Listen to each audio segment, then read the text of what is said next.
Looks like you've been missing a lot of work lately. I wouldn't say I've been missing it, Bob. What would you say you do here? God damn it. Bob, we love playing here tonight. My brother's ready. It helps if you think of it as a game, Bob. Every game has a winner and a loser. You must possess strength to inflict pain, Bob.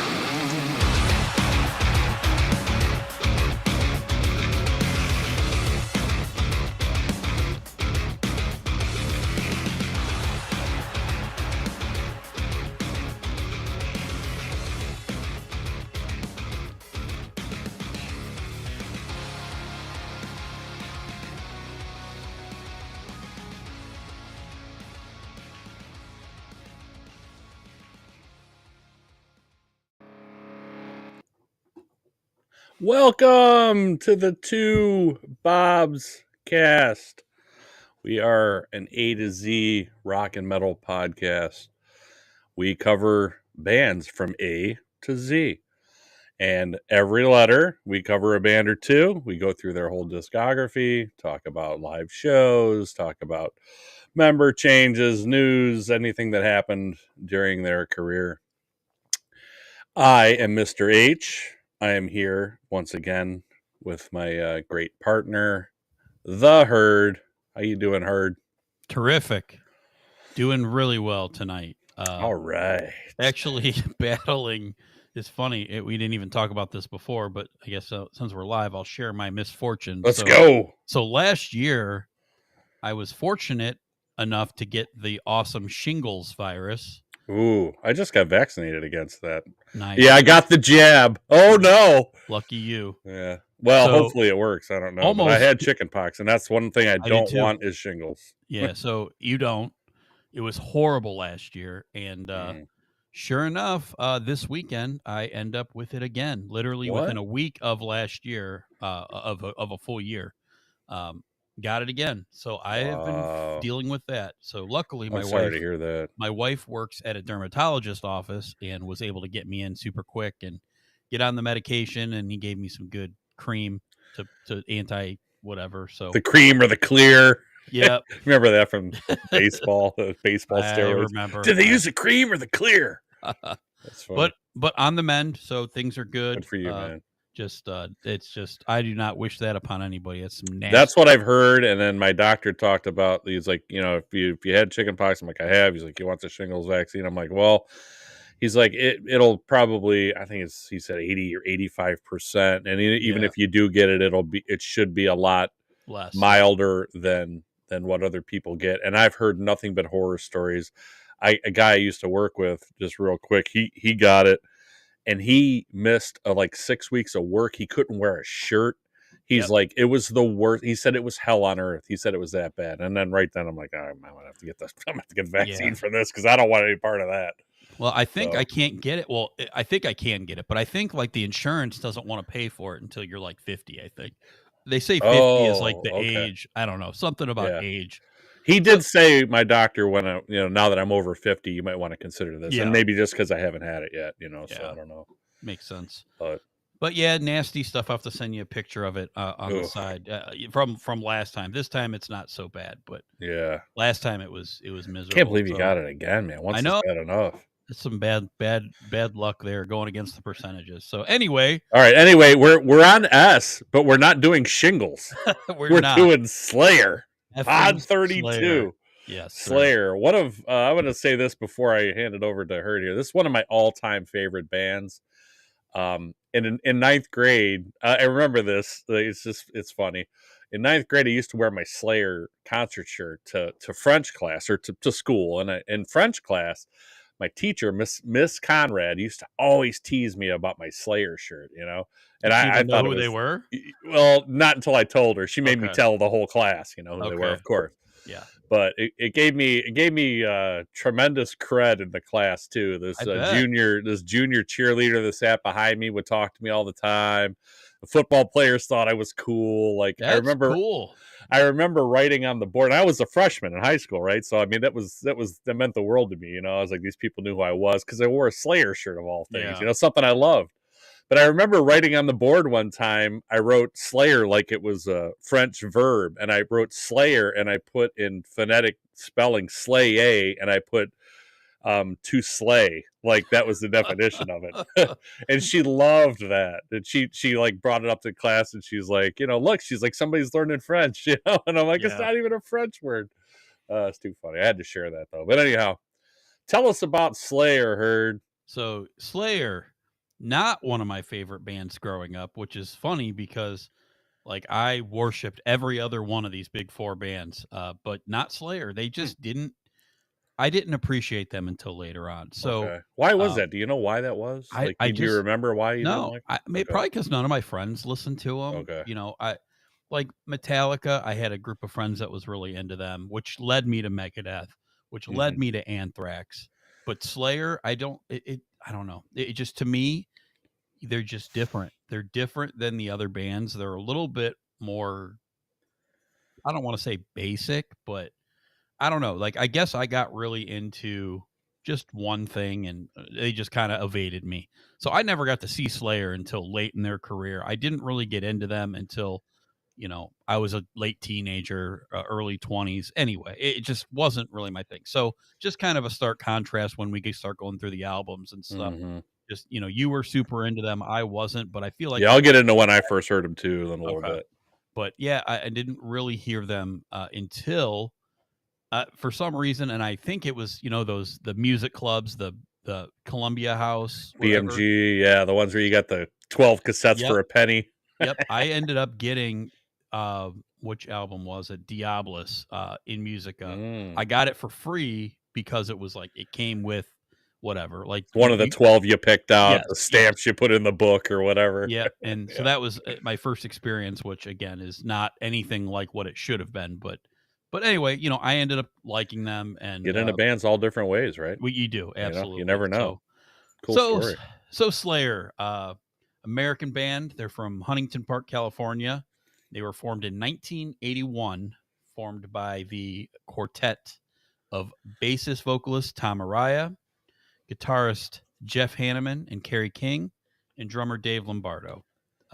Basically, most of those guys stayed in the band from beginning to end, other than Dave, who was in and out. But the other three, until Jeff's death much later on, were on every record.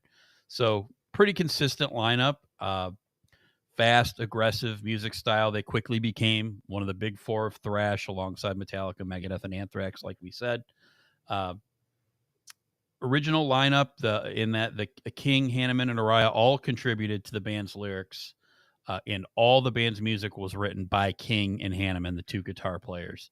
The band's been kind of known and famous for, kind of alongside what you were saying, the band's lyrics, art, controversial in a lot of different ways with topics such as serial killers, torture, genocide, organized crime, secret societies, terrorism, religion, fascism, racism, war. All these things have led to different album bans. You'll notice a lot of them have like alternate covers to sell them in certain places. Just a very controversial band. Probably made them a little bit more popular too. You had to see what are we missing out on here and all that type of thing. So very influential band. Many artists have cited them as a musical influence, both visually, lyrically. They have some of the heaviest albums, out, especially when they first came out in the early 80s. Kind of led a lot of them to the death metal, kind of rolled off of that. So just how heavy they are, how crazy it all got, kind of spawned different types of metal from them. So, just very ahead of their time with their sound. So with them starting in 1981, they started out basically playing covers with such as Iron Maiden, Black Sabbath, Judas Priest, Venom, which you can kind of see a lot of their influences in their early albums with those bands. Band's early images relied heavily on satanic themes, featured pentagram, makeup, spikes, inverted crosses, things of that nature. their rumor was that the band was originally known as Dragon Slayer after a 1981 film, but they basically the band said no, they weren't. Just one of those stories that kind of came out of there. But according to Dave Lombardo, the drummer, the original band name was actually Wings of Fire before they settled in on Slayer. And Dave Lombardo is the one that designed the iconic logo with the different spikes, the whatever pentagrammy looking symbol that they had. So just I read that it was actually a friend of Dave Lombardo that actually drew that pentagram and that little minotaur that pulled the sword out like this Yeah. on Show No Mercy. Hmm. Yeah, it had something to do with Dave for sure. Dave Yeah. and his friend. So Yeah, I'm not sure. he went on to say that he to come up with these things for inspiration, he thought in the perspective of a murderer and how they would carve out the logo with a knife. And since he's left-handed, the logo is unintentionally slanted to the right. Yeah. So just Nice. a fun fact there. So 1983, they decided that they wanted to start recording an album. They didn't really have any recording budget. They weren't really signed. They didn't have any money coming in. So Tom Araya, who was actually employed as a respiratory therapist at the time, put in his so far life savings, and also Kerry King asked for if he could borrow money from his father. So they took the money between the two of them, and then they entered the studio in November of 1983, and we get their first studio album, Show No Mercy, which ended up being released very quickly, December 3rd, 1983. I don't know at what point they actually got picked up because it looks like they did Brian everything Slagle. themselves. Is that okay? Yep. Yeah. Brian Brian Slagle. Yep. He Yep. signed the band after watching them perform an Iron Maiden cover. Yep. Funny enough. So they ended up with Metal Blade Records. So they, like we said, they self-financed it. You could definitely hear it. It's very raw. It's very dirty. It's very grimy. Like you can absolutely hear how early on it is, but man, they right from the beginning there wasn't a whole lot of just messing around. I mean, they really got right into what they were going to do. First album though, Show No Mercy, definitely they showed, like I said, those No mercy. very well. I'm just They wore their influences on their sleeve on this. Yeah, You can absolutely hear the Venom in here. You can hear Iron Maiden. You can hear those type of bands. A lot of Judas Priest as well. absolutely. Just a whole lot of good stuff But here. taken up like 4 notches, Oh yeah. But yeah, it's definitely all in there. So we got 10 tracks on this first album. It's we talk a lot on this podcast about how sometimes these bands, too many songs, too long. And I made a comment to you last week while I'm listening to these. I'm like, this is awesome. Every album is like 10 songs, like 35 to 45 minutes. Each song is like 3-4 minutes long. It's all the same, like, verse, chorus, solo, verse, chorus, end. It's like simple cookie cutter, but man, they kick it. They really, really kill it. Good, again, not very good when it comes to how it was produced, how it sounds. But again, they do the same thing now as what they did all the way to the end. It's thrash through and through, killer riffs, awesome guitar solos. My favorites off of Show No Mercy, Die by the Sword, Black Magic, of course, Show No Mercy, the title track. I don't really have any skippers. I like to listen to this all the way through. I don't have a whole lot of skippers for this band. I'm just going to warn right now because it's not very different. And I'm not going to go out and say that every song sounds the same because they have a lot of recognizable riffs, a lot of recognizable songs, but they don't do like totally different stuff. Like it's hard to find stuff that just goes so far off the rails that you're like, I just don't like this song. So I definitely am going to have my favorites, Mr. H, but I'm not going to have where I'm going to skip this, I'm going to skip this, because every song that they have is good. It's good. Some are great, but I think all of them are good. And I think that's kind of what separates these guys. They just always are doing the same thing over and over. But This actually falls all the way to number 10 for me, but it's a C plus. It's really good. Just probably falls low because the production and this early stuff is a little bit too raw for me. But good stuff. There's nothing that they've done one to the end that I dislike. This is number 10, a C plus for me. What did you think about Show No Mercy? Show no mercy. I love this quote too. You touched on it a little bit. Like Tom Araya worked as a respiratory therapist at a hospital, and I guess the day came where they were trying to decide if they really wanted to do this, and they had recorded the album and they had to go tour. So they came to a point where they're like, either we're going to tour or we're just going to mess around forever. So Tom Araya called the guys from the hospital that he worked at and said, "Today's the day. We doing this or not?" So they hopped in his Camaro and a U-Haul and went on tour. And I also read that when they came back, Brian Slagle says, "Okay, guys, well, where's the money?" And they're like, "Money? Like, what do you like?" They didn't know that they were supposed to collect the money up front from the shows. They thought that the money was all going to get sent to Brian Slagle. So they were just making enough to get from gig to gig and just barely eating and just trying to have enough gas money to get to the next gig, you know. So I thought that was all really funny. But it's a great quote. Today's the day, we doing this or not, in 1983. And here we are, you know, they retired and now they're back again, you know, in 2024. So 40 years later, and it all started with today's the day, we doing this or not. Great stuff. Like you said, I wish this album sounded better. Yep. Because it is really good. I'll get to my skippers later. I'm glad you mentioned that there's very few skippers. So we'll talk about that a little bit later. For me, you'll probably notice anyway. Yeah. But my favorites on this one are Like Yours, Black Magic, Die by the Sword are great songs. I also love Evil Has No Boundaries, which is the opening track, and it's a great way to open, you know, listening to Slayer because it kind of does what Slayer does. Now this album, to me, it sounds like Slayer and it's thrash, but it's not quite as Slayerized as I'm just going to use that as a term. Sure. As it will be in a couple of albums, actually even mostly on the next album. But there's no skippers for me on this album. Like you said, they don't ever stray. Now they do experiment, but they don't ever stray too far from what they do, which is great. And they change things up just enough here and there to where it doesn't get boring. It doesn't all hit.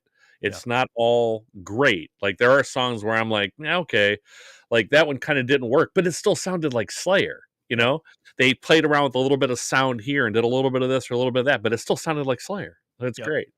So I have this as a B minus. I have this as number 9. It's all really good, but it's just not quite there yet for me. Right. But this is an album. I did not hear this when it first came out. I was 11. I wasn't quite there for this. It just wasn't quite signature Slayer yet, but I had to go back to this one from the next one, which I'll get to. But I have this as a B minus, and I don't want to say too much early because we're going to speak to a lot of this great, just absolute great stuff later. So I have this as a B minus, number 9. All right. I'm briefly going to touch on they released an EP right after in 1994. Yes. It's worth mentioning for sure. Yeah, absolutely. Haunting the Chapel. EP again. It was produced by Brian Slagle. Same thing, and it only featured 3 songs, but it kind of shows already their progression, moving a little bit further along, maturing from Show No Mercy. The main reason to bring this up is the song Chemical Warfare. Yes. Is phenomenal. Yep. Every song they still play a lot. Every live show they basically play it. It's just it's a killer song. Yep. So just basically from the beginning of their career to the end, they always played it. Phenomenal. A lot of people count this as an album and rank it really high. Mm-hmm. But at 13 minutes or so, we're not going to. But I felt just because of even that song that it definitely deserved a mention. That, and they also put it out with Live Undead, which they put out Yes. in between Show No Mercy and the next album, with songs from Hunting the Chapel and Show No Mercy on it. And it's quasi live. There's always been a debate on whether it's really live. Apparently they recorded it in New York, and they meant to do it with fans, with a lot of fans, and something fell through, and then they had to record it in a studio, but they still had 20 or 30 fans there that came in, so you can hear people and they're yelling out Black Magic, or they're yelling out Yeah. like certain song titles. It doesn't sound like there's a lot of people there, but they're like, was this really live? Well, it kind of was live, but kind of not. But anyway, they recorded that, and now later on they put that out with the 3 songs from Haunting the Chapel and the Live Undead. So it's definitely worth getting if you're a Slayer fan, for sure. Absolutely, yeah, yep, definitely. So after that, as that kind of being their 1.5 album, released in April 8th, 1985, their second studio album, Hell Awaits, is released. Since the Show No Mercy album was one of Metal Blade Records' highest selling records, selling 40,000 copies worldwide, this led the producer, Brian Slagle, to want to record another album with them, and then actually was able to finance a recording budget for them, which allowed them to recruit several experienced producers to help in the studio, which, of course, you can hear the production is quite a bit better. Still, I don't think it's phenomenal, but definitely better, in the right direction. The next one, obviously, they knock it out of the park, but this one, I think, is a good chronological step for them. Definitely sounds better. We got on this one, we had 7 tracks, which phenomenal stuff. My favorites are the title track, Hell Awaits. At Dawn They Sleep is phenomenal. Necrophiliac is awesome. This one is quite a bit better than their last one, in my opinion. It's funny talking about this with our buddy Brian. He said that he had like a mixtape in '84.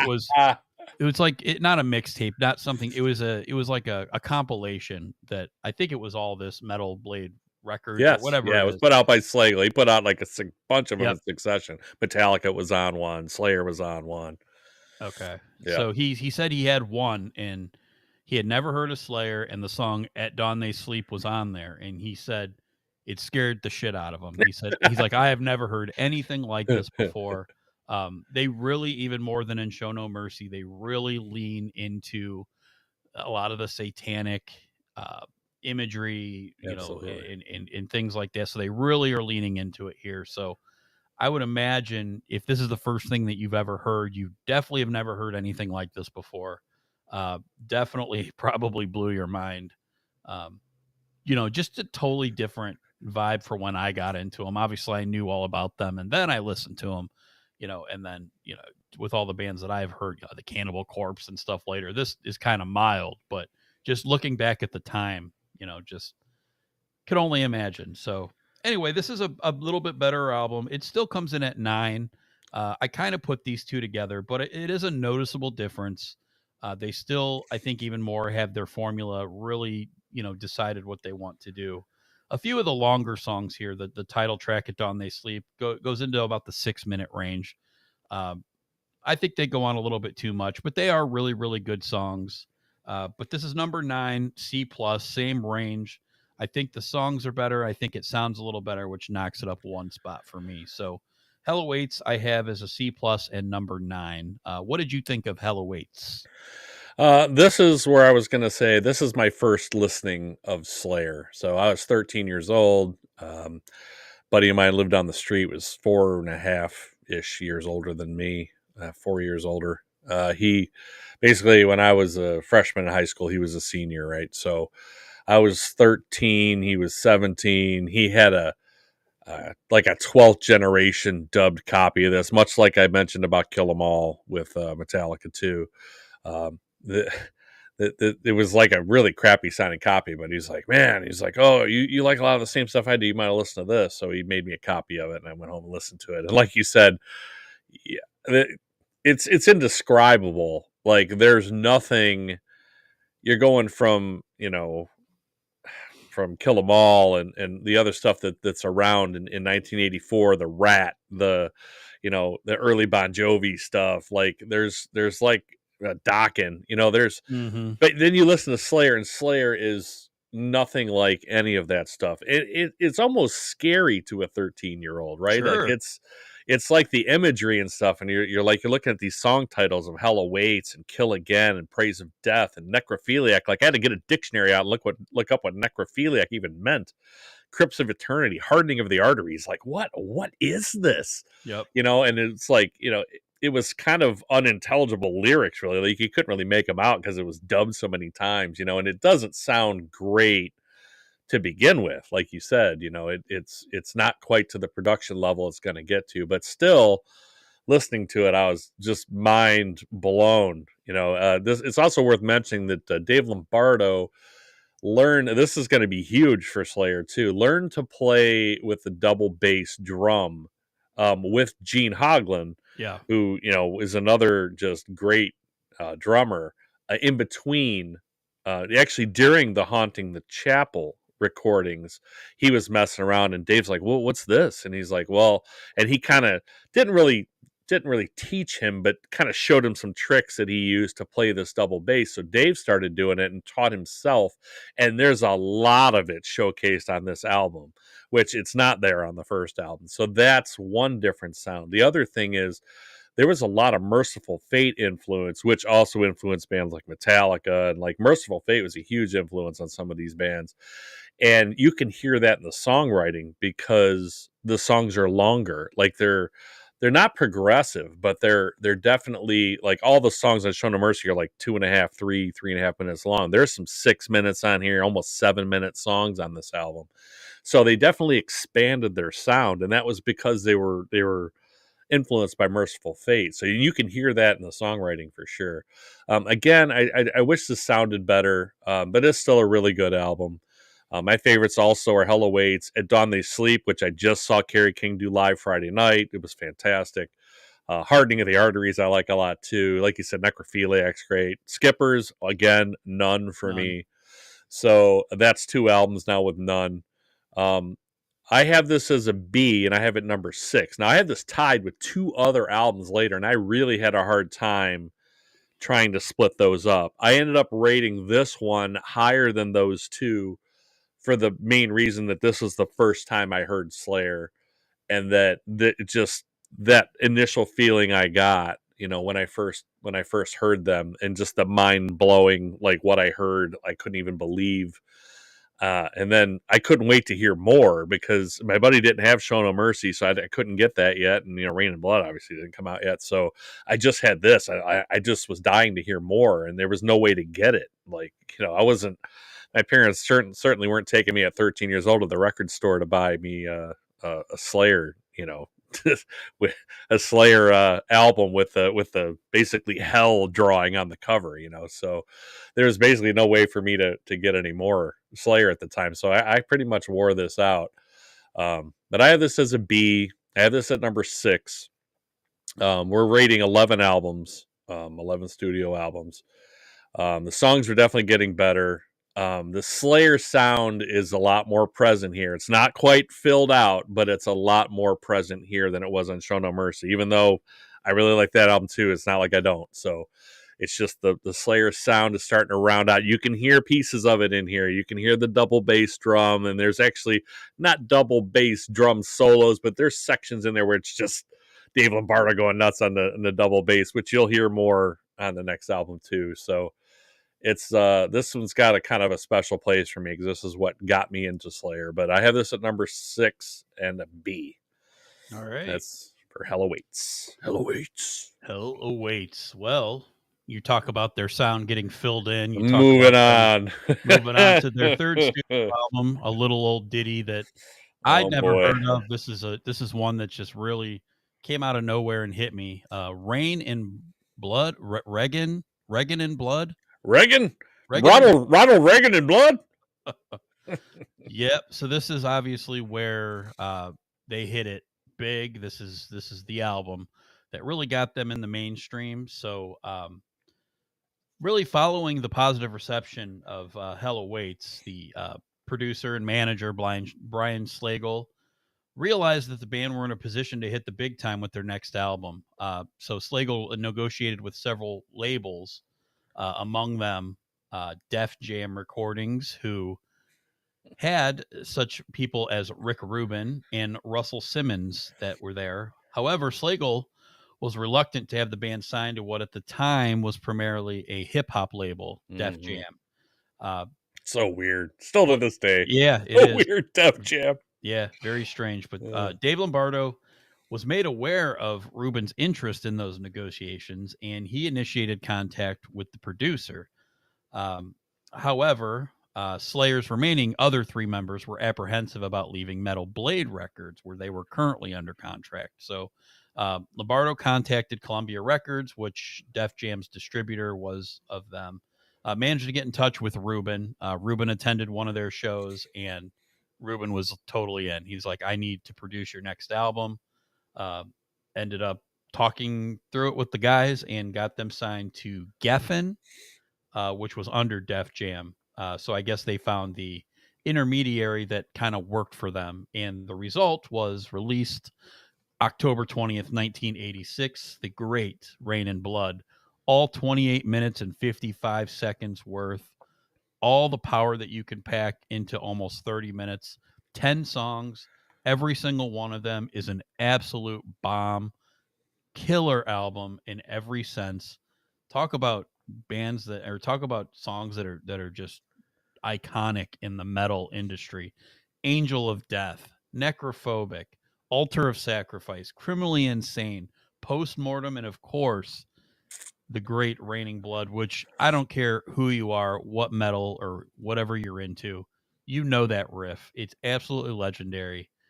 Man, this album is so good. And again, I came in way late to it. I didn't hear this until the late 90s, when I was a teenager. So to me, I was going through all the cool Megadeth back catalog and the Anthrax back catalog, and this came up and was just like, man, I'm in. I totally missed out on these guys.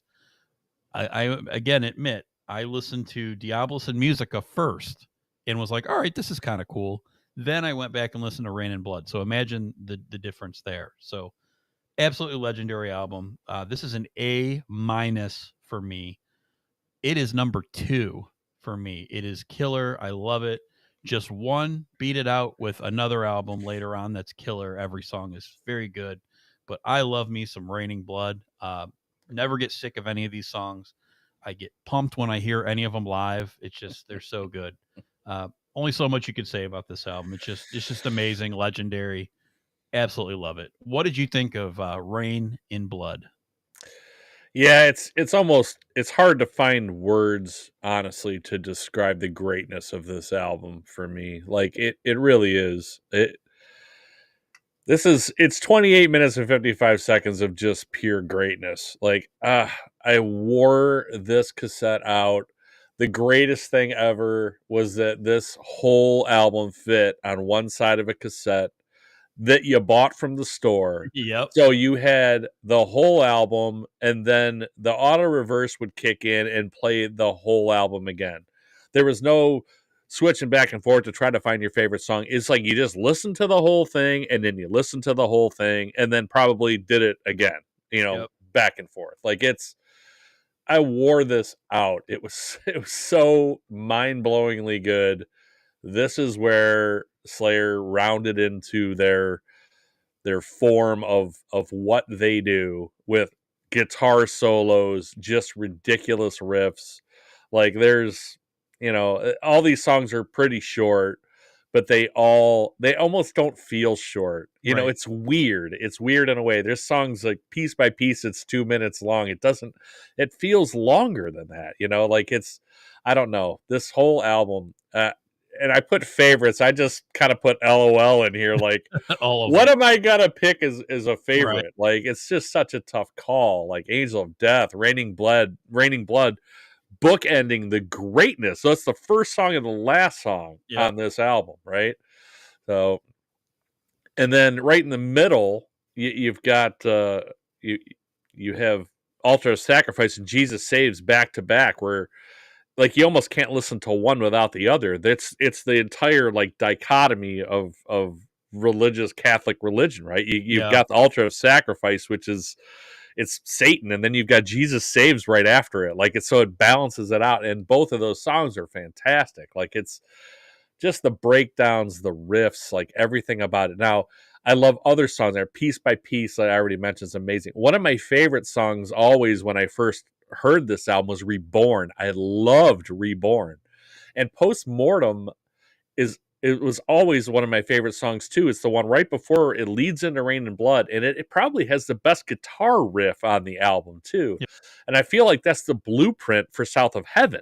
That, because it's a slower song, but has just ridiculous guitar work on it. It's so good.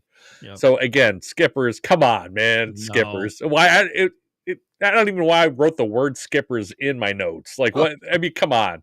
Right. So no Skippers again. This is an A+ for me. And if you've been listening to the podcast, you know I don't give out too many of these. I think I've given out 6 so far in 32 episodes. That's a lot of albums, and I think I've given out 5 or 6. So this is either the 6th or 7th one, I think. A+. So there's nothing about this. The production's fantastic. The artwork's fantastic. Every song is great. Like there's nothing about this song that I can find that I don't like. Nothing at all. Yep. So it's just this is number 2 though for me, which will tell you that this band I actually gave 2 A+ to. It's the first time it's ever happened, and it may never happen again. Right. So this is probably the most listened to album of the entire 80s for me, partially because of the ease. Like John said, he put both sides of a cassette, you know.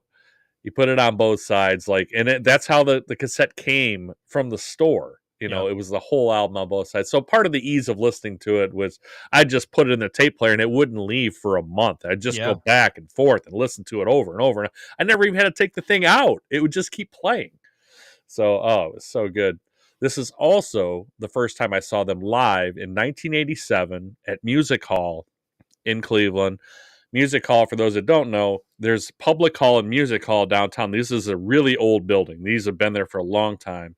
Public Hall is kind of the bigger side. It holds probably 8,000 people or so, but it's got like a balcony level and a lower flat level that's pretty big. They actually have a basketball floor there now. It's where the minor league Cleveland Charge plays, which is the Cavs minor league team.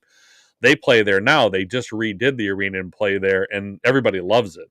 It's a perfect size for something like that. Well, Music Hall is on the back side of that, and it's much smaller. So it only holds, it's probably Agora size, I'm going to say, maybe 1,500, maybe 2,000 people. But this was on the Music Hall side.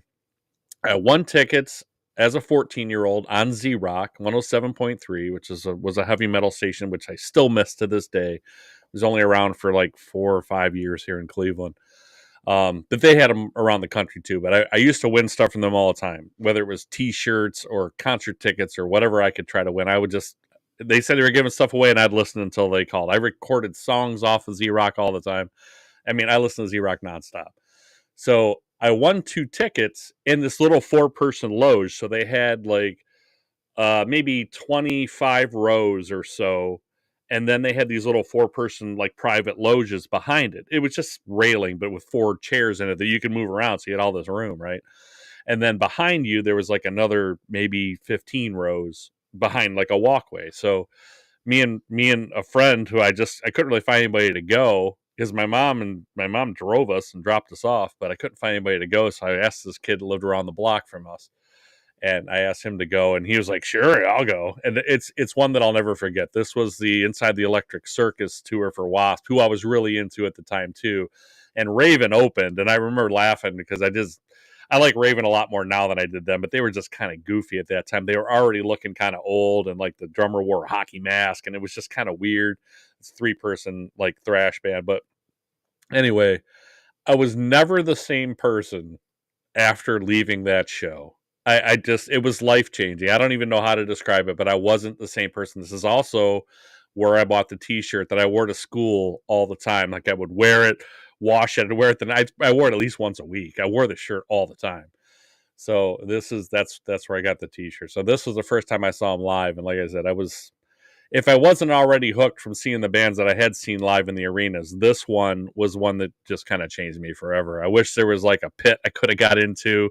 I don't know if I'd have done it at 13 years old, 14 years old, but it was life changing. It really was. It was an outstanding show. They blew me away with what they did, and the imagery and them playing. I'll never ever forget it. So this is an A+. This is number 2 for me, and it was tough.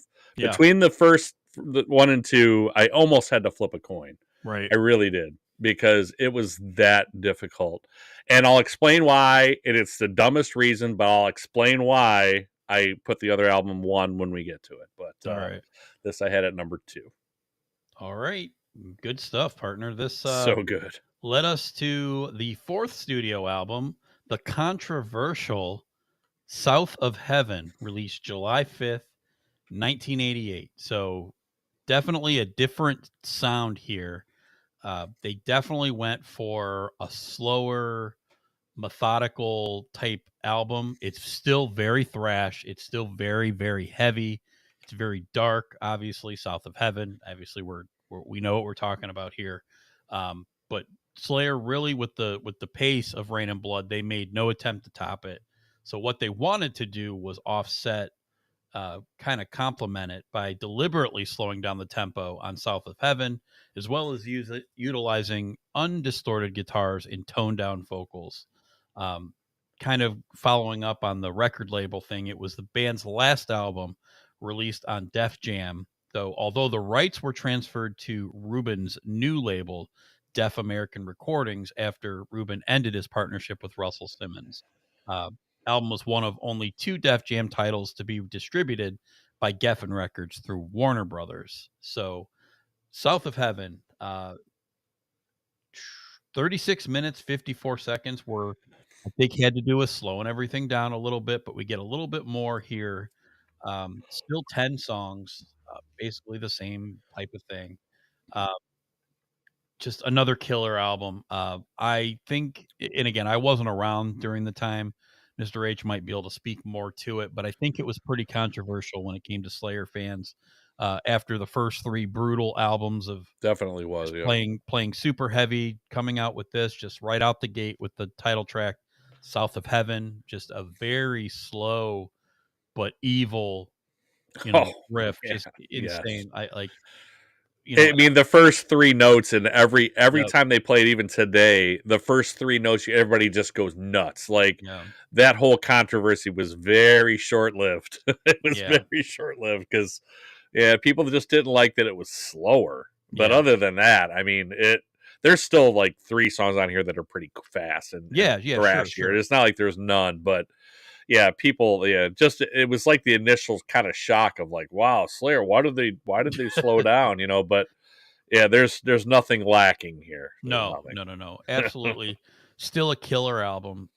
Album 2 of what they call the Unholy Trinity. Mm-hmm. Just, they could do no wrong here, no matter what people thought at the time.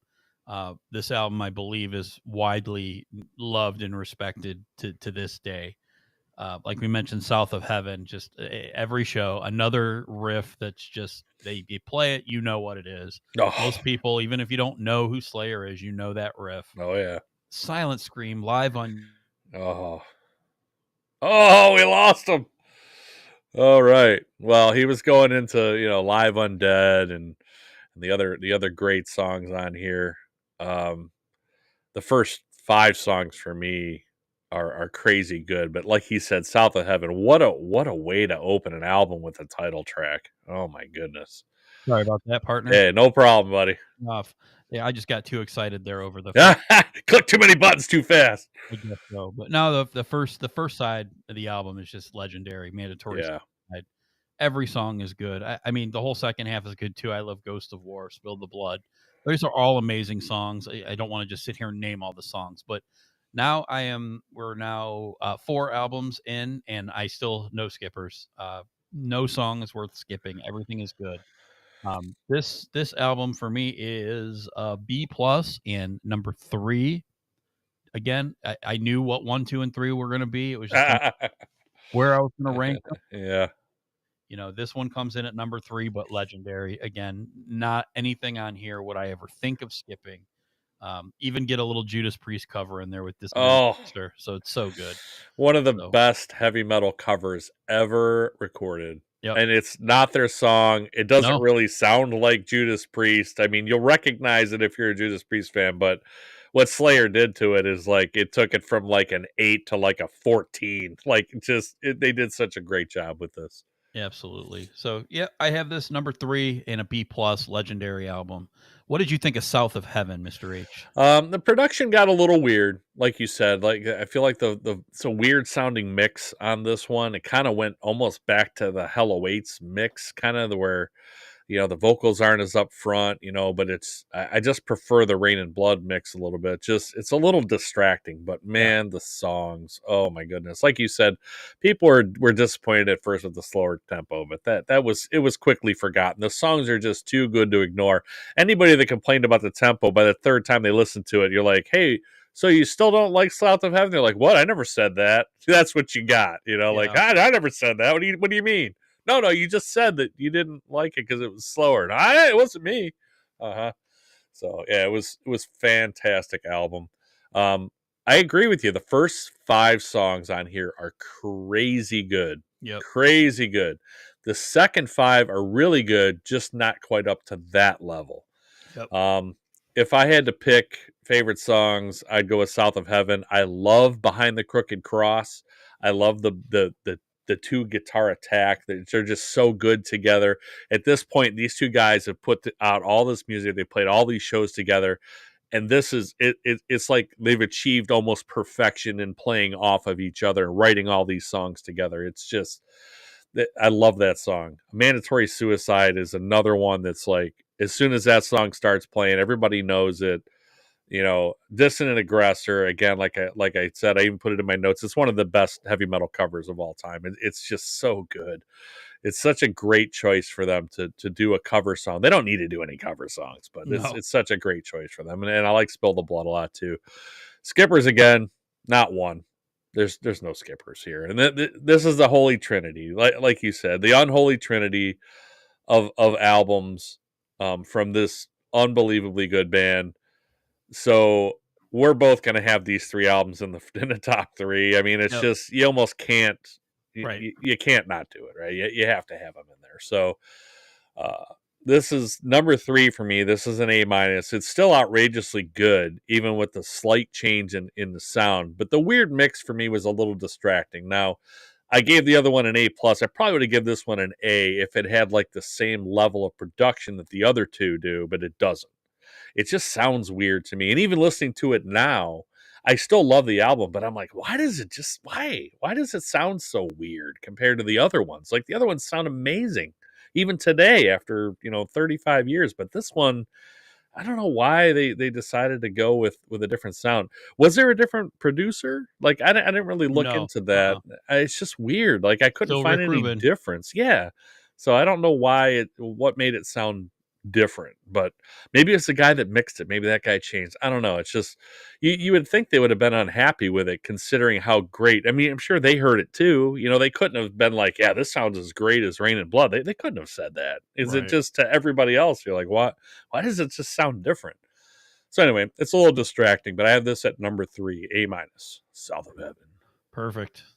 We agree with number 3 there. Yes, sir. And now I am sure we agree on number 1 coming up here as the quintessential for me. For you, it was tough. For me, it was so hard. For me, it was not tough. For me, this is the masterpiece of Slayer. This one is the one that I go back to time after time. 5th studio album, released October 9th, 1990. Seasons in the Abyss is my favorite Slayer album. It's the only one of Slayer's albums that I think competes with like my favorite Metallica albums. Every moment of this is just pure amazing to me. It was the sweet spot between the last 2 albums. It was not as thrashy and as crazy as like quick to get it over with as Rain and Blood, but it wasn't the slow prodding just real deliberate sound of the last one. So Seasons in the Abyss to me is just them firing on all cylinders, songwriting. My favorite song is War Ensemble. I love it. It's my favorite Slayer song. I love it live more than anything. Just every little thing about it, the guitar solo, the breakdown, everything is just phenomenal. Blood Red, another one.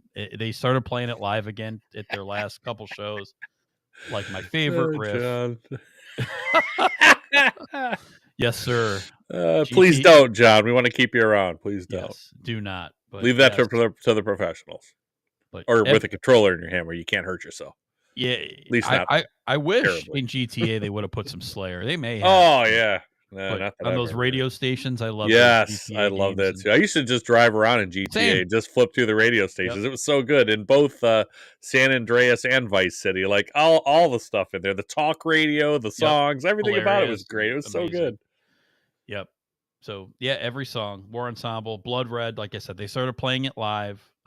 Again, their like finale tour. Just love that riff. The da da da da da da da da da. Just they just got so like even. Yep, so creative. Every song, Dead Skin Mask. Of course, they've played that like every live show. Every time. So creepy, so evil sounding. It's just there once was a man named Ed. Yeah, that's so good. You know, and the songs are a little bit longer here, and you know this is probably one of their longer albums. I want to say 42 minutes. That's probably about top range. They might have a few a little bit longer, but it's just every moment hits here. Obviously, the title track, Seasons in the Abyss, just phenomenal. That's the first video I remember seeing by them. First time really that I'd seen them. Period. When like Headbangers Ball, they play the Seasons in the Abyss video where they're just kind of out in that desert and just going crazy. Just nothing. This is just such a good album. Like. I would put it up against Master of Puppets, and I'd put it up against Ride the Lightning for me. Like, this is just genius in thrash metal. It's so dang good. The solos are so good. Hanneman is on. Carey's on. You know, Tom is on. Like, this is so good. Unfortunately, though, this is the last album we're going to get Dave Lombardo for a while. He takes off. He does come back for a short stint later on again, but this is his last one for a while, but I was glad he stuck around for this one at least. So good. A+ for me. This is number one. This is not even close. Like, to me, this is just a masterpiece in thrash metal. Just never get sick of it. Always love it. And never get sick of it. Seasons in the Abyss. What did you think, partner? I think I know. Yeah, you know. This is the third in the unholy trinity of albums that people talk about. From this incredible band. This is absolute greatness once again. I mean, before I said 28 minutes and 55 seconds of greatness, this is again absolute greatness. I could not like this album more. It's just another unbelievably good opening song, like Angel of Death before it, like South of Heaven before it. War Ensemble is just, it sets the tone for the whole album. Like you said, it's fantastic. It's just, I can't believe that they're leading these albums off, and then the rest of it is so great too. Like it's insanely good. My favorites, again, I wrote LOL. Okay. If I have to pick some, I'll pick some of the more underrated ones. I love Blood Red. I love Spirit in Black. I love Expendable Youth. Skeletons of Society is so underratedly good. It doesn't even get that many plays, I don't think, like on Spotify if you look at the numbers. It's just such a great song. But I've only actually seen them do that live, I think, once, Skeletons of Society. So like you said, Dead Skin Math. I mean, I could go, I could just name them all, right? So I just try to pick some of the more underrated ones. Everybody that loves Slayer loves War Ensemble and Dead Skin Mask, so I try to pick some of the other ones just to highlight them. But man, it's all good. It's hard to even pick, you know. Again, Skippers. I mean, come on. I mean, there's just nothing. It's absolute greatness, and you know this is A+. I have this at number one. I know I've never given two of these to one band if I've only ever given just a handful, half a dozen to begin with. So another A+ for me. Just when I thought they couldn't top Rain and Blood, they put this out. Like, I'm like, okay, South of Heaven didn't quite live up to Rain and Blood. I didn't think they were going to put out another album as good as Rain and Blood, and then they did. Yeah. And as much as I love Rain and Blood and Wore It Out, I chose this album as number one simply because it's longer. Yeah. I there's put in more. here more Slayer per hour. Is that a measurement? I don't know, but it should be. More Slayer SPH. per hour, SPH. That's the only reason this album's number one over Rain and Blood. Otherwise, I might have just had to do the cop out thing and put them both at number one because I don't know how I could choose. But I'm like, I thought about it for probably a good 10 minutes, 15 minutes, thinking, how am I going to decide between these two albums? I'm like, I got it. This one is 14 minutes longer. That's it. That's enough right there. So if Rain and Blood had two more songs on it, then I'd have had to tie them. But since it didn't, I also want to mention at this point, they just put out the Unholy Trinity of just ridiculous albums, and then followed it up with one of the most amazing live albums you're ever going to hear, The Decade of Aggression. To culminate this whole Unholy Trinity. One of the greatest heavy metal live albums ever. There's 21 songs. They play everything off the first 5 albums in their career that you could ever want to hear. It's in my top 5 live albums for sure, without a doubt. You know, up there with Live After Death and Worldwide Live from Scorpions. I mean, those are iconic live albums to me. This one's up there too.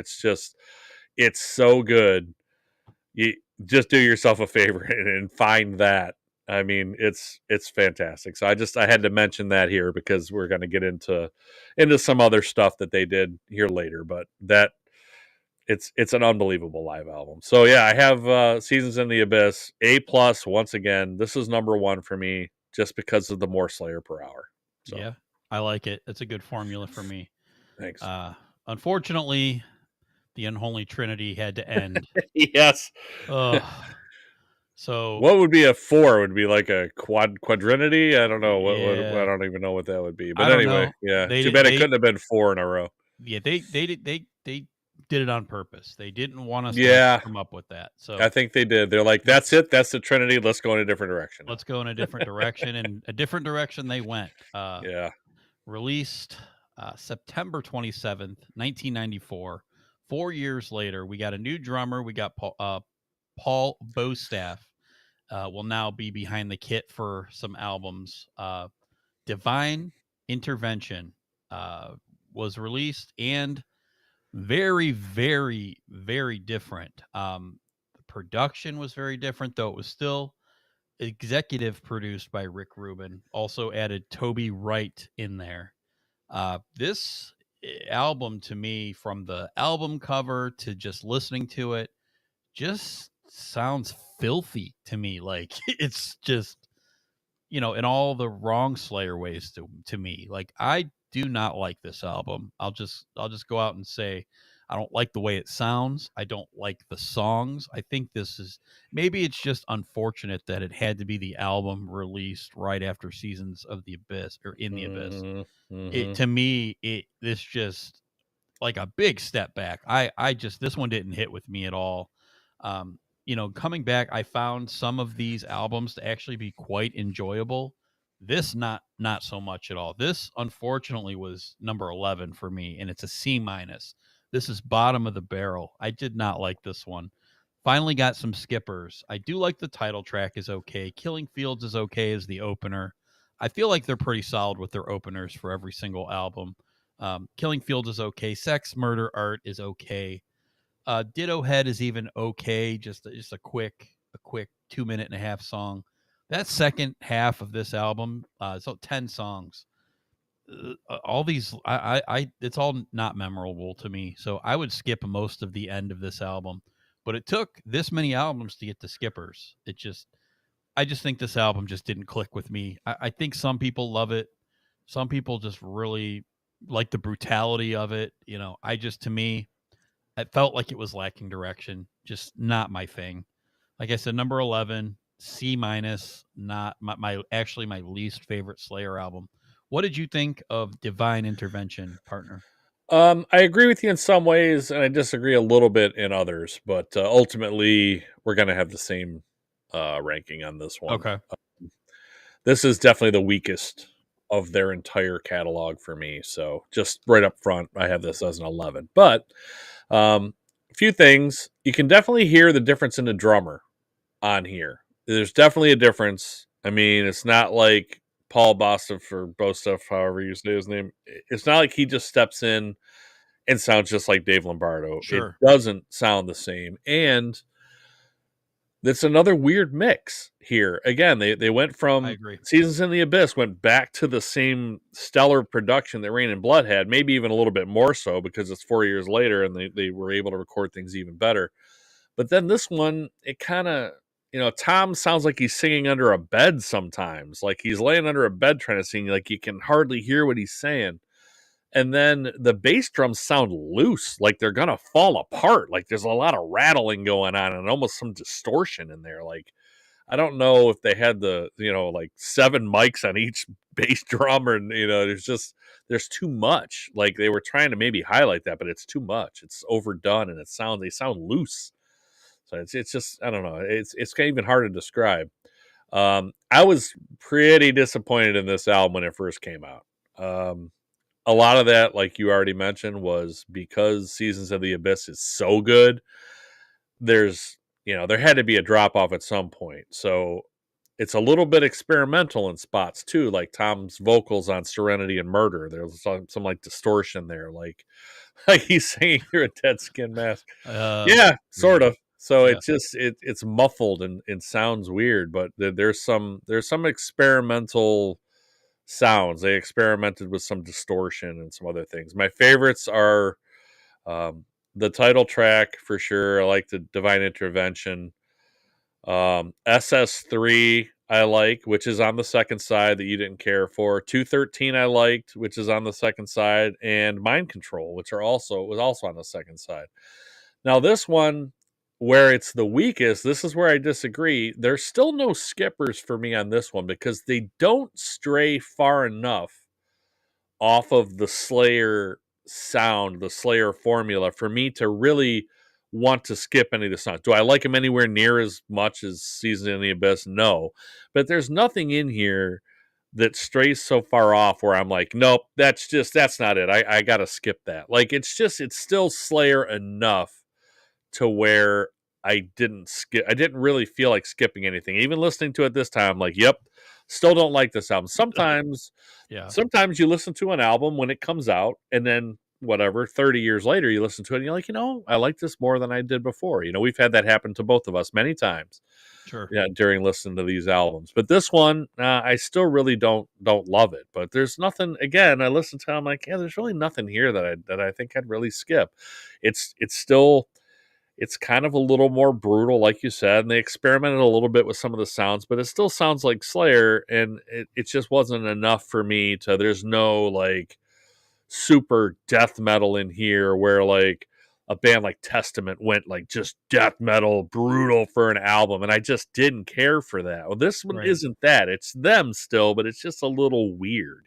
Yeah, it is. So, but again, I do come back to where I do agree with you. This is definitely number 11 for me. There's no doubt. I have this as a C plus. It's still good, but I don't love nearly as many songs on this one. Like I said, I have some favorites for this album, but none of those favorite songs are going to be in my top 30 or 40 Slayer songs. So, Right.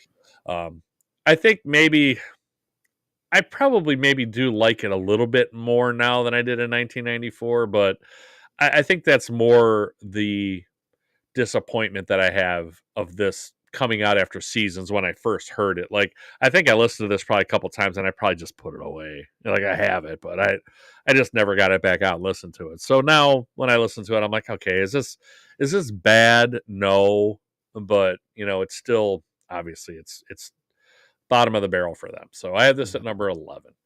All right, we agree again. Yeah. Takes us to June 9th, 1998. Diabolus in Musica. Your first Slayer. Yeah, my first Slayer album, Latin for the Devil in Music. This one has a bad reputation as being the quote-unquote new metal album which I don't agree with at all. But Me I neither. do, I If do new hear, metal sounded anything like Slayer, I mean, are you kidding me? yeah, New yeah, metal no doesn't kidding. sound anything like Slayer. But this is the first album to do the drop C tuning, which is probably why it gets more of that sound qualification of new metal.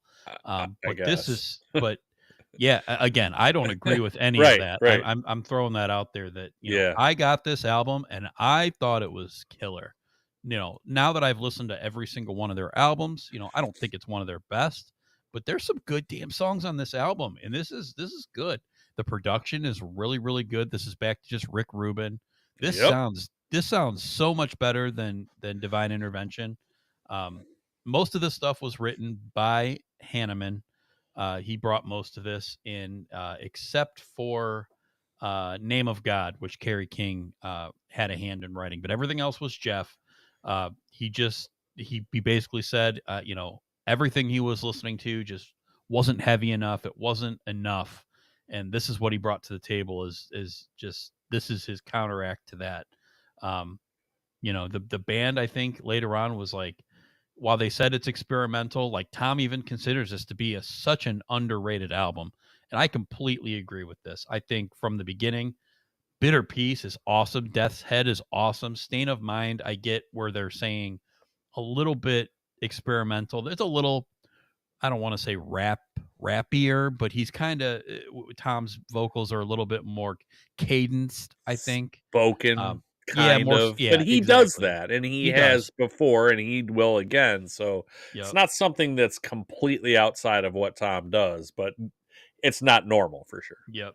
Absolutely. But is really good. Desire is good. Scrum is good. Like there's some good songs on this.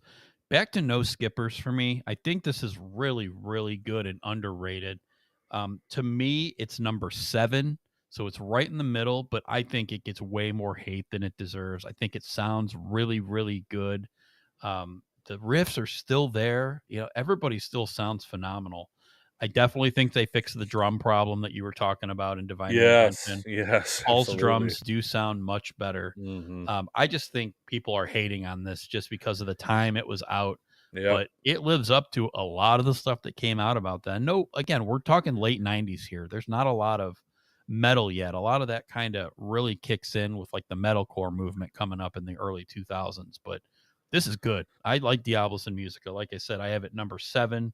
I have it as a B minus. I love it. I was very pleasantly surprised when I listened to this again. It held up for me and enjoyed it. I really really liked it. So, uh, like I said, number 7, B minus. What did you think of Diablos in Musica? I'm with you, man. I'm with you. I remember really liking this album when it came out. I felt it was better than Divine Intervention. Divine Intervention immediately. There's even more sound experimentation on here with some distorted vocals and guitar delays, etc. That kind of stuff. Just some different sounds that they were experimenting with doing. So I just don't get the whole new metal thing. I mean, if dropping the tuning, a step means you're new metal, then I mean, what, really? Yeah, That's just dumb to me because um, it, the guys playing the songs are the same, and the guys playing the tuned down guitars are the same. Like that, it still sounds like Slayer. The guy singing is still the same. It still sounds like Tom Araya. yeah, There's not that big of a difference. So it's a little lower end, but it's not. It's not that. It's not like they went out and put out I don't know, a Three Doors Down album or something. I mean, what are we talking about here? right, right. So I mean, this isn't Stain. This isn't Corn. Like it's nothing like that. This is still Slayer. So I don't know what people are hearing. I think it's because it came out solely because it came out in 1998. I think that's it. That's it. Okay, it's tuned down a step and it came out in 1998. So therefore, I guess it's new metal. Well, call it whatever you want. I'm calling it Slayer. So, It's good stuff. um, my favorites again, like you said, Bitter Peace, outstanding. I love Stain of Mind. Me I too. absolutely love that song. I put 5 exclamation points after it on this album. I listened to it again and again. It like makes my hair stand up on my arms. It's a great song. It's a fantastic song. I love that song. That is one that would make my top 30 or 40 Slayer songs. I like that song a lot. Overt Enemy is good. In the Name of God is good. Screaming from the Sky is good. Mhm. Again, there's no skippers on this album.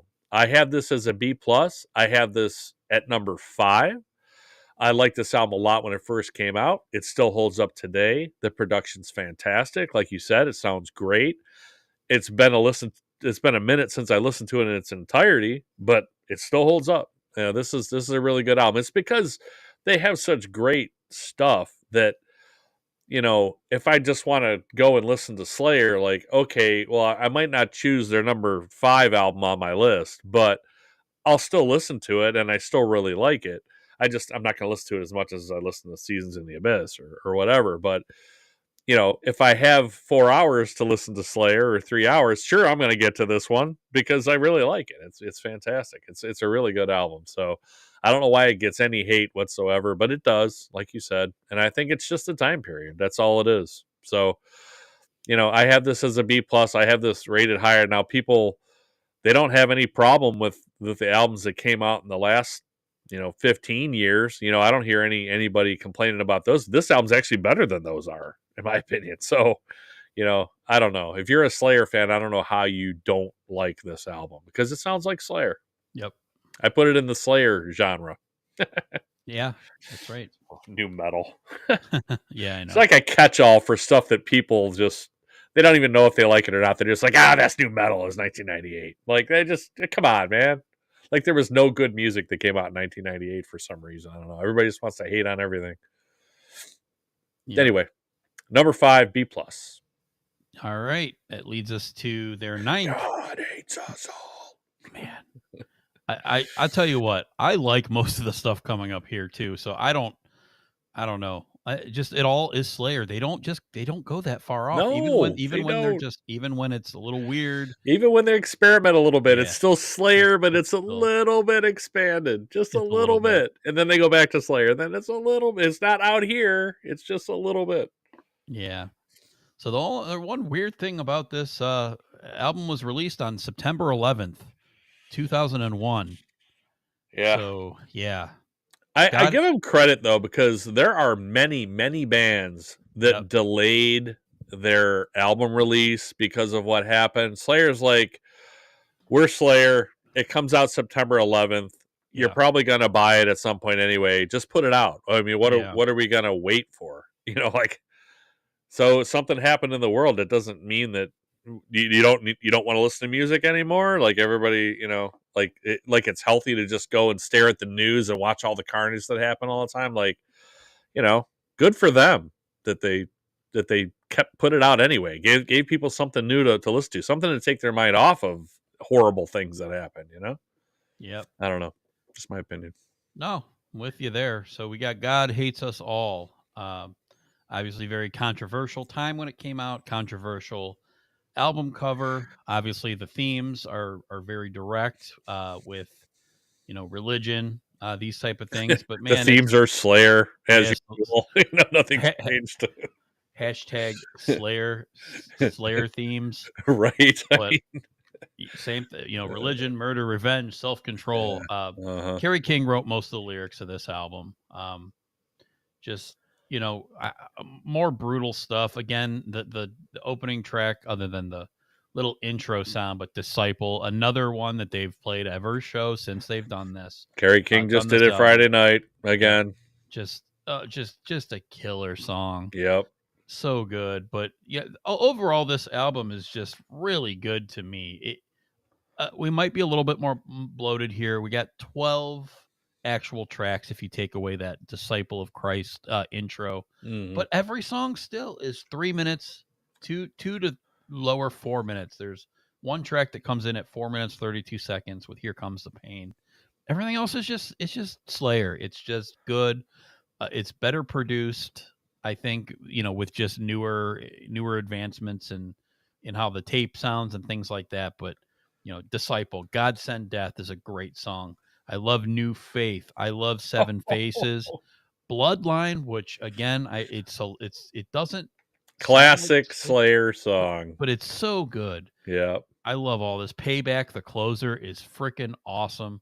I love God Hates Us All. Again, we're getting more into, this is kind of the first time where I was waiting for a Slayer album to come out, and I was not disappointed. I am not disappointed the rest of the time that they release albums. Obviously, I've already basically stated most of my bottom tier albums. This one's number 5 for me. It's just right alongside these other ones, just kind of in the middle. They're all so close. They're all just Yeah. really good for me. This is number 5, and we're right in the B range. A lot of these are going to be in the B range coming up here. Just solid Slayer albums that I just put on and I just listen to. It's so good. Not any skippable moments in this. I love it all. So I'm a big fan of number 5, God Hates Us All. Where did you think of God Hates Us All, Mr. H? I have in here in my notes. It's a great sounding album for the first time in a bit, and that's not production or mix wise sounding, but because this is kind of back to the classic Slayer sound without effects, without experimentation. This is Yep. it's just Slayer, right? They touch on a bit of hardcore, I feel like here and there with Threshold and the vocal delivery on that song, and also Exile. It's Mm-hmm. kind of more kind of hardcore ish, but I mean it blurs the lines of thrash hardcore. I mean, they've kind of always done that anyway, but I felt like there was a little bit more leaning hardcore on those songs. But my favorites, like you said, are Disciple, God Send Death, New Faith. You were just reading them pretty much right Yeah. off of my list. It was crazy. I'm like, yep. And Bloodline. Bloodline's just a classic Slayer song. Like, it's so good. Here Comes the Pain, I like a lot. Like you said, Payback's really good. Skipper's still none. I mean, here I am. I don't know. How many albums are we in now? What number is this? This one is the 9th studio album. Number 9. Album number 9. So I have this as a B. I have this at number 8. But this is the one. There's 3 albums I had all kind of tied.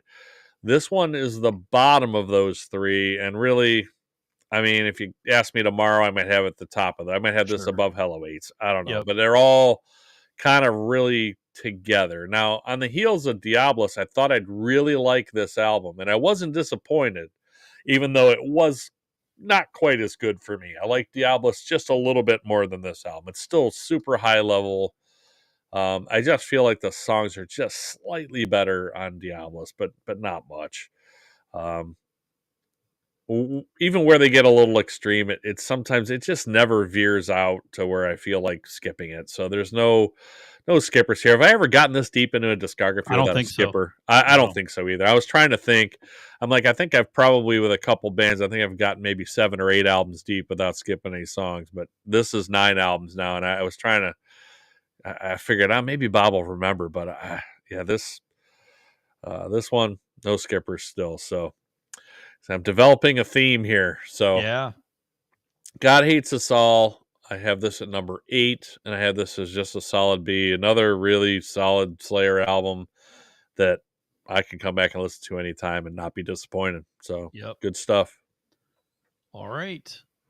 Moving on, we got so I'm off on the number of albums because this looks like they include that covers album, the punk cover album as Undisputed Attitude. Yeah, so while we said the last one was the 9th, it was actually the 8th in our thing. So this is actually the 9th. 8th new music studio album. Okay. Yes.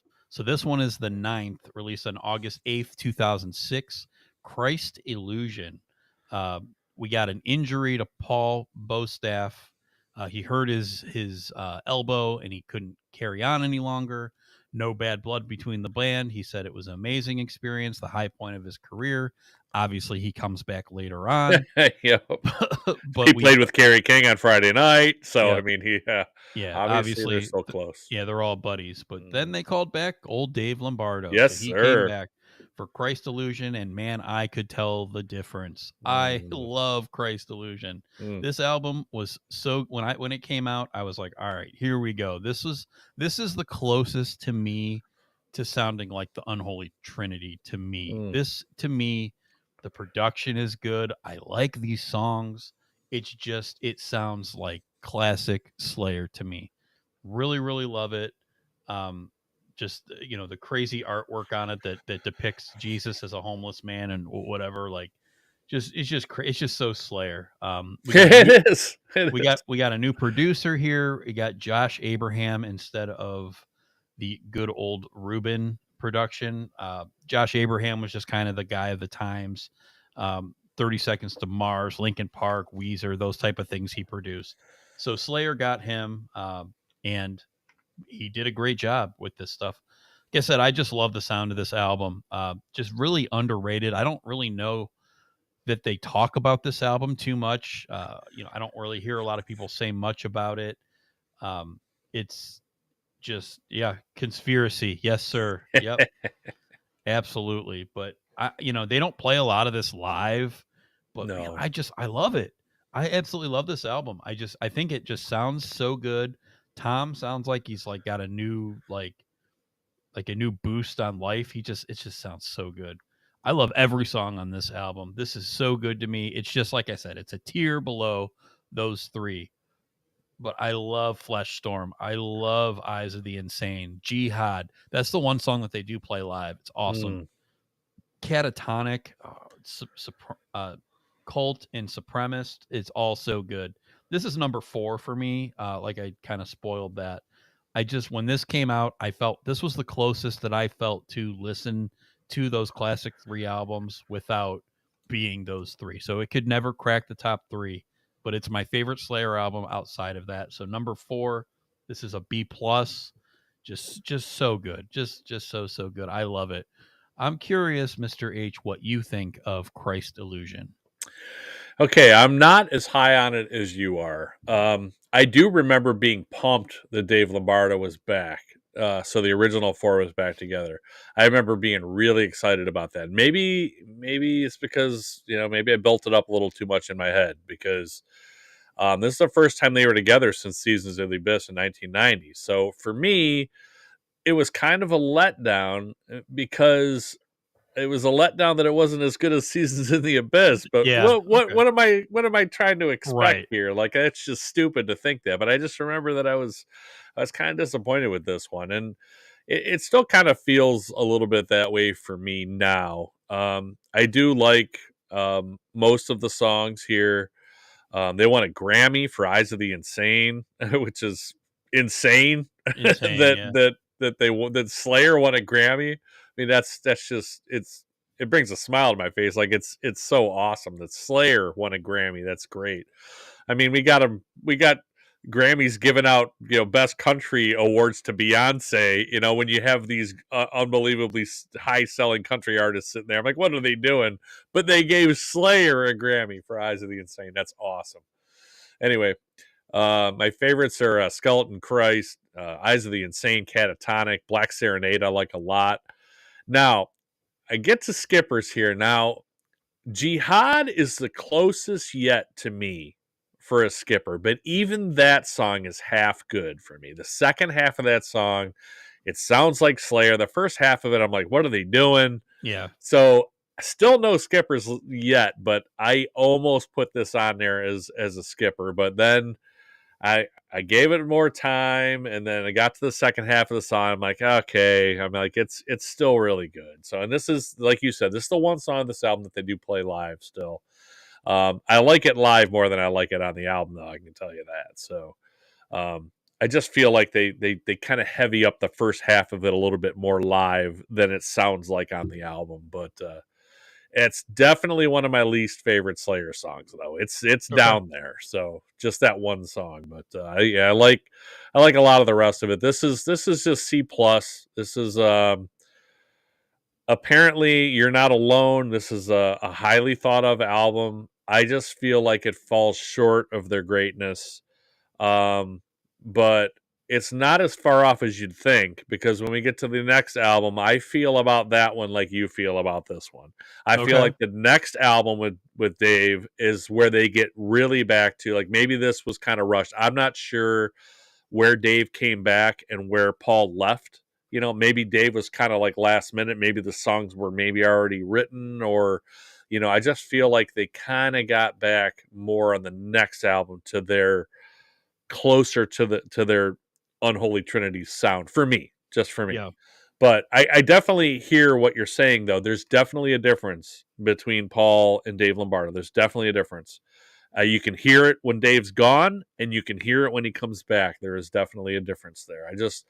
I feel like, I don't know, not that he's ever really all that involved. Does he have any songwriting credits? Maybe a couple here and there, Yeah. Dave Lombardo, but I feel like as they're writing, maybe they just write a little differently with Dave than they did with Paul. So I'm not sure. Not that there's not great songs with both of them or anything like that. They're not that far apart. They're just Right. slight differences, but you can definitely hear it. So I was pumped that he came back, and I just it just wasn't as high as I expected it to be, I guess. And I still kind of felt that way listening to it now, even though I do still like it. It's not Yeah. something that I'm not going to throw it out of the window, you know.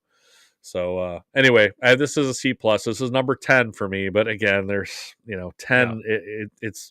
It feels like I'm bashing it, but you got to rank something Sure, down yeah. there, right? They got 11 albums. You got to rank something Absolutely. there. So it's Yep. still good. It just, for me, it just falls a little bit short of their greatness. So All right.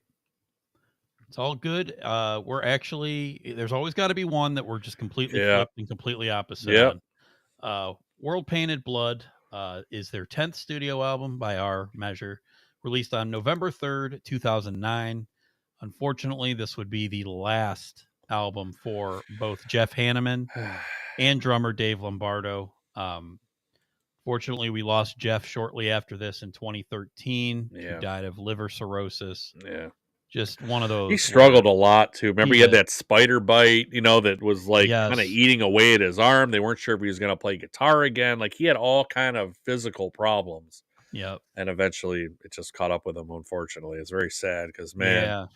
what Yeah, a he great was- what a great songwriter and guitar player, man. Just fantastic. Yep. Absolutely. So sad. This was their going out, I guess, party for that original lineup. And, just it kind of flip flops for me. I think this album sounds really, really good. And, what you're saying about how this album sounds, and I get maybe where this is where you're coming out was with this lineup again. It kind of flip flops for me. This album's a little forgettable for me, and it's just the songs. Okay.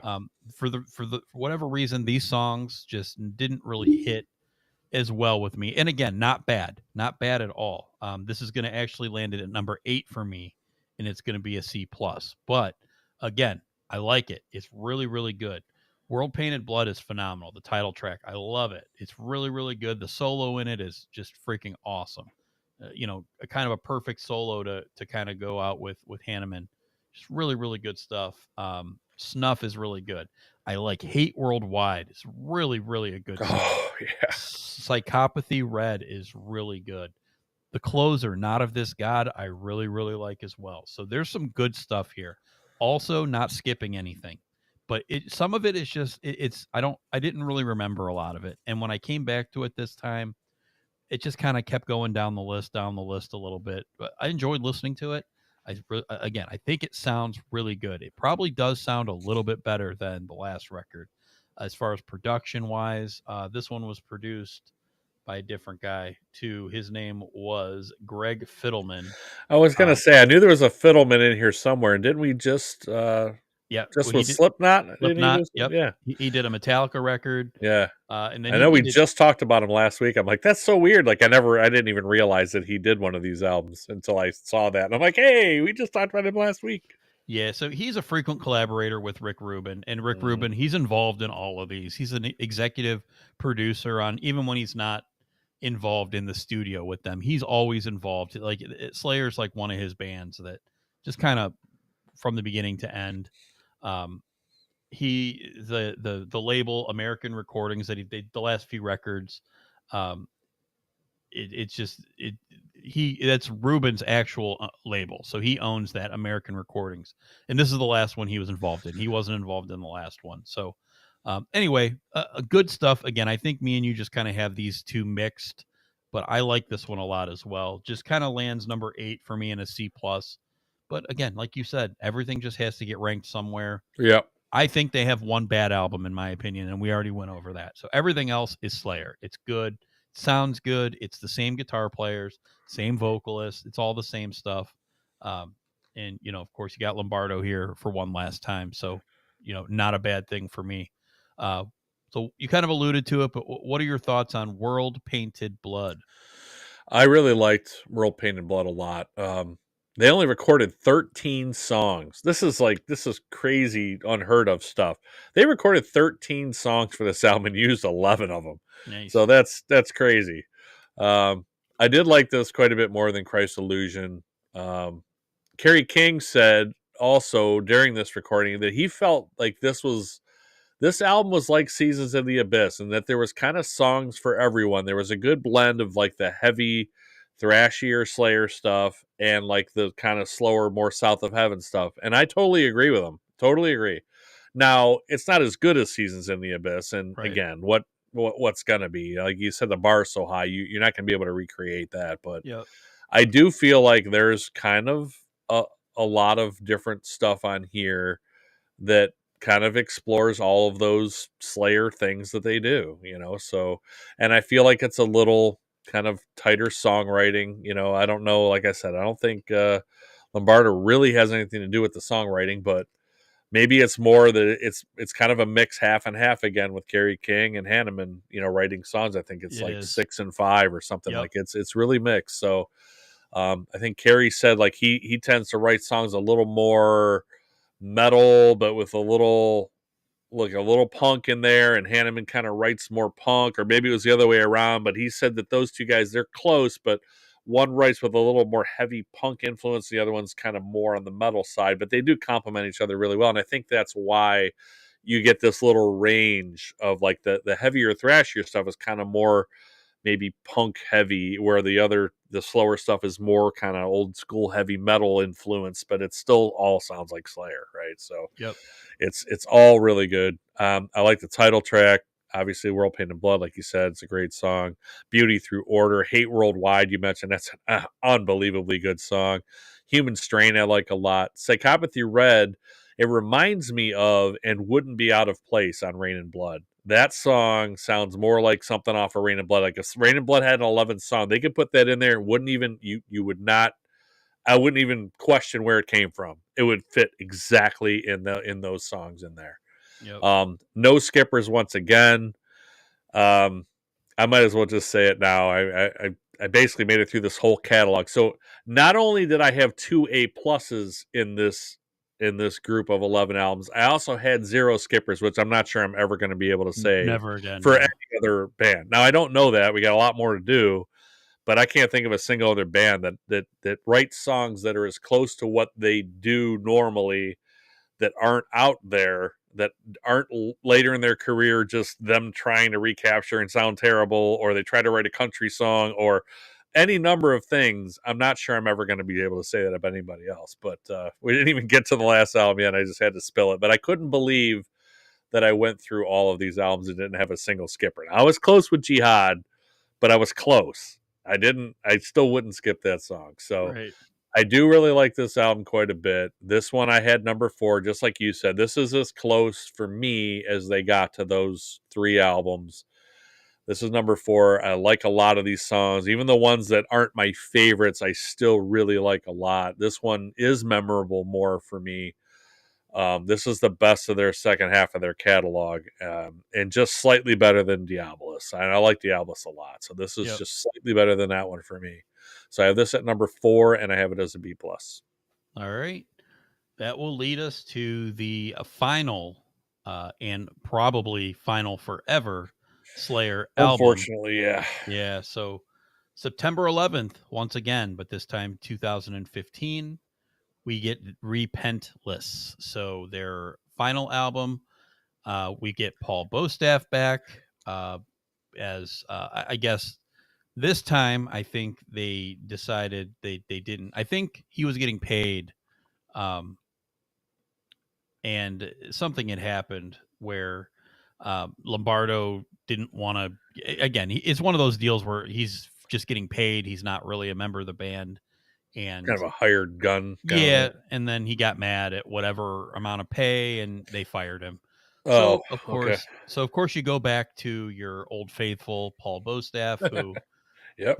Who first album that he's been on since God Hates Us All. And of course, to replace the legendary Jeff Hanneman, we get the legendary Gary Holt of Exodus, which to me, Fantastic too. perfect Man, replacement. what a Like, get, right? Like Yeah. you couldn't replace him with a more perfect guy. right. You couldn't do it. Just absolutely amazing. I was so now I'll say I never saw Slayer until Repentless tour, and Oh, I saw wow. him 3 times. I saw him all over the place, and I Yeah. was supposed to be a 4th time at Louder Than Life last year until the hurricane came through, and I didn't get to see That's him. right. Broke my Yeah. heart. I was really Yeah. really sad. I really was hoping to see Slayer one last time. But again, we got an album with Gary Holt and Kerry King and Tom, and we got Paul Bostaff. So again, really, really good album. I love this stuff. Produced by Terry Date, who is known for Pantera, Soundgarden, White Zombie, those type of things. Deftones. Yep. And he did a Slipknot record too. Yep.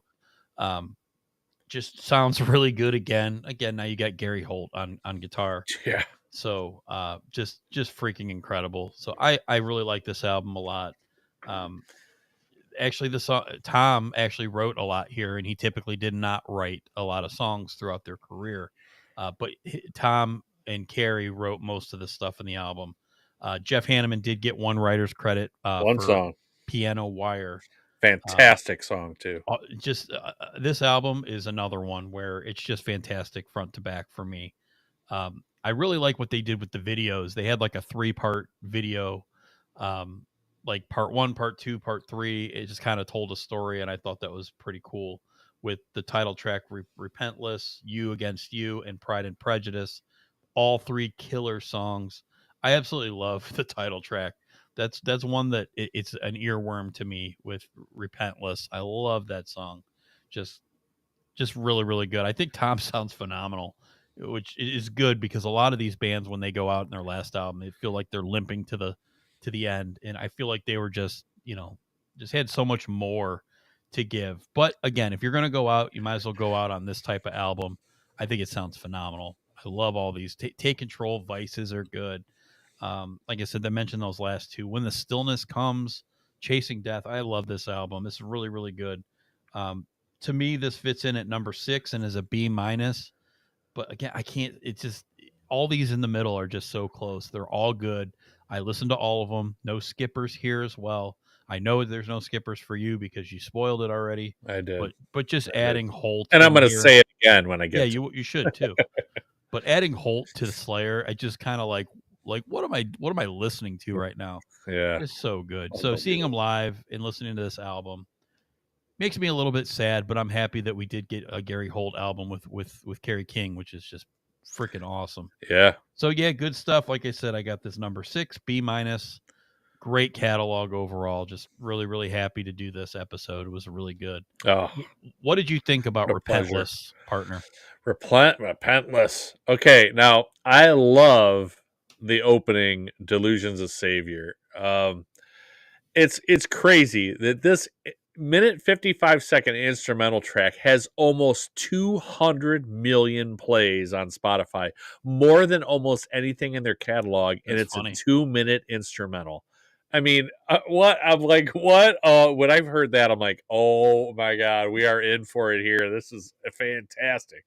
And Repentless it's Repentless. Brutal. So good. It just keeps going. It's so good. Like you said, it's almost all written by King and Araya, except for Piano Wire, which is a great, great song. I was really happy that I don't know. Like, obviously, he wrote that probably maybe for the last album or maybe slightly after. But the fact that they got one more Jeff Hanneman song here, and it sounds like Slayer, and it's a great song. So that makes me really happy that they got that on here, because that's really sad for me. It's just listening to this band for the 30 years before he passed away, and the joy that it brought me. I was really sad to lose him. So it affected me more than it affects me with a lot of these guys that we lose along the way, but just for whatever reason, that my connection with this band, that one really hit me. So it was good that they got one more song on here by him. But my favorites are obviously Delusions and Repentless, Take Control, Chasing Death, Piano Wire, obviously, as I just said. Piano Wire would fit right in on Seasons in the Abyss or South of Heaven. It's that type of song. It's a little bit on the slower side, but just great guitar riff. And I like You Against You a lot too. Just a cool like theme for a song, like you fighting yourself, like so many of us do on so many different fronts. It's a really cool song just in general. Skippers, I'm going to say it one more time. None.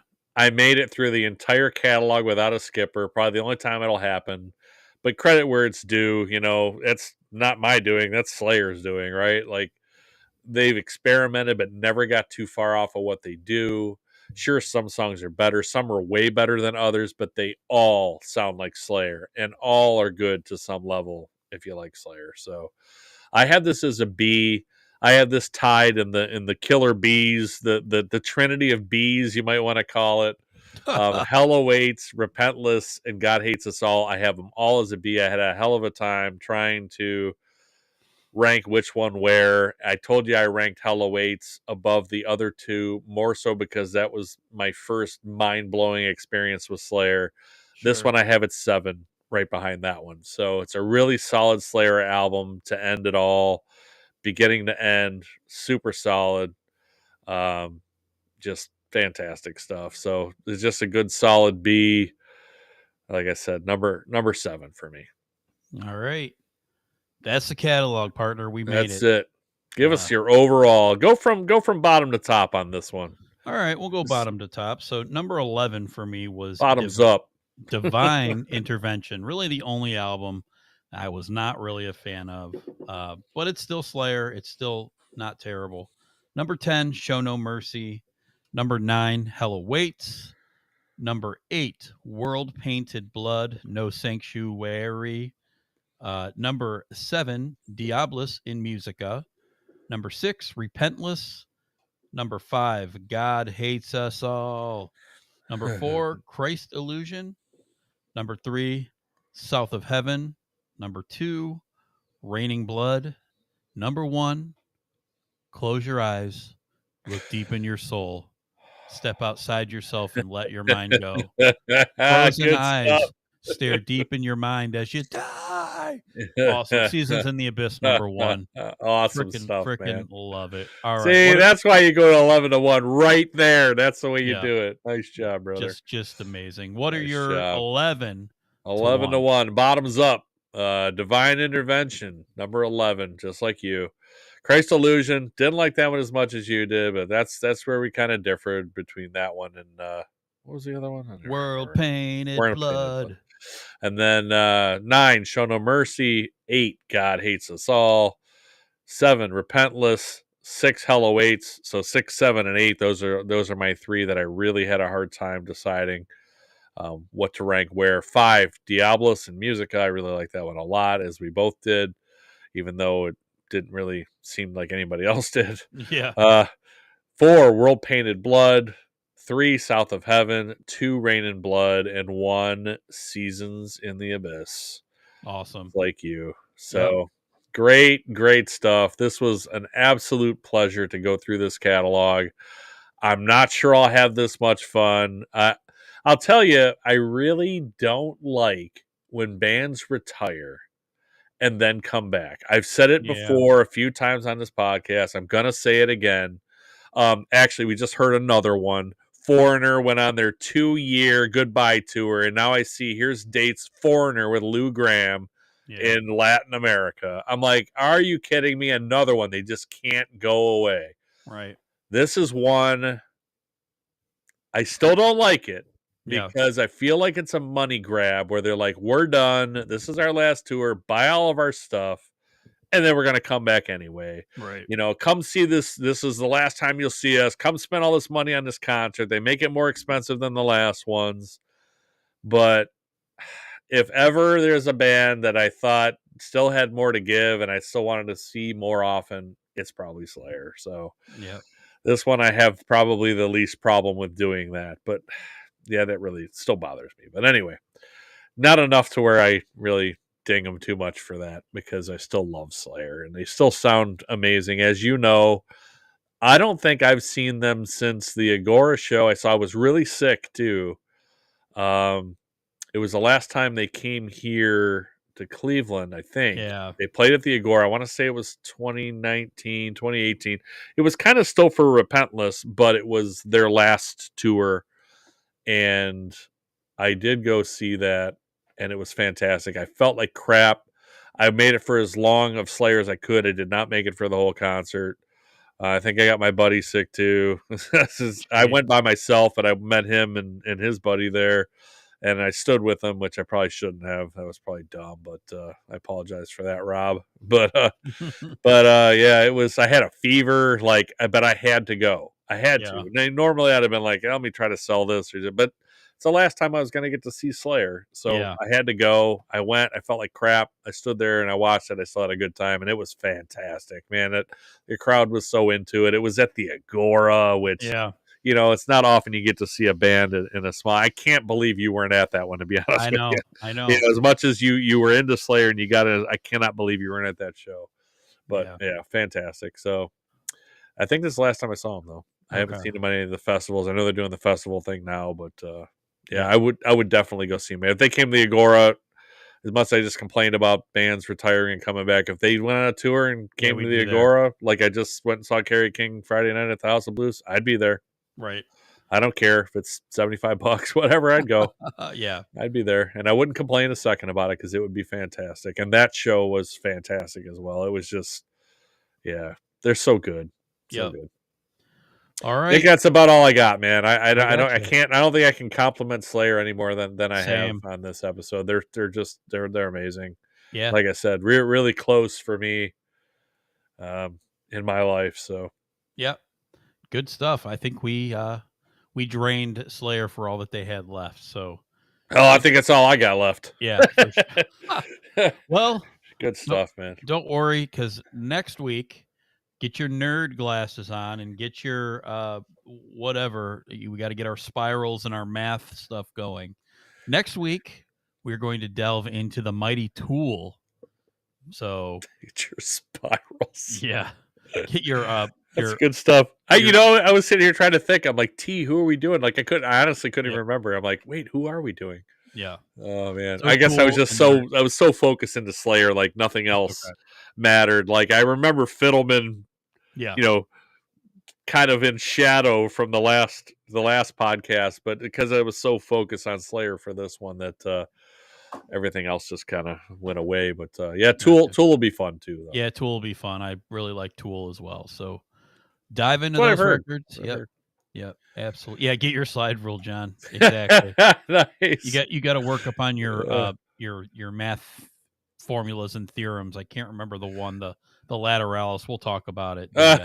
No, really, we won't talk about it. Let's please not. Okay, fair enough. We don't want to put everybody to sleep. Yeah, right. We won't get the abacus and the slide rule, and we're not gonna. No, we're not. No, all right. The slide rule. Well, get our slide whistles out, maybe, but not our slide rule.